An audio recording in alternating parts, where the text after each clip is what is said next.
ভুয়ো ভোট ঠেকাতে biometric scan, supreme কোর্টে মামলা। আঙ্গুলের ছাপ ও আইডি স্ক্যানের দাবি, ভোটে ভুয়ো ভোটার ঠেকাতে নতুন দাবি সামনে এলো।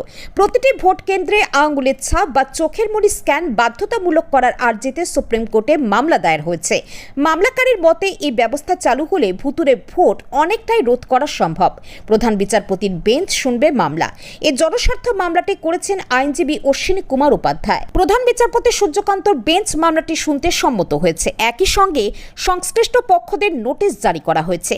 চলতি ভোটে নয়, ভবিষ্যতের জন্য ভাবনা।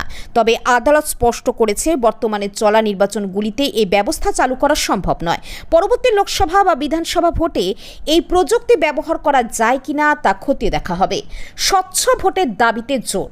মামলাকারীর দাবি, ভুয়ো পরিচয়, একাধিকবার ভোট দেওয়া বা প্রভাব খাটানোর মতন ঘটনা রুখতে এই প্রস্তাব।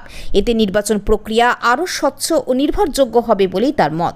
ভবিষ্যতে ভোটে বায়োমেট্রিক পদ্ধতি চালু হবে কিনা এখন সেদিকেই নজর। Bureau report, D news Bangla.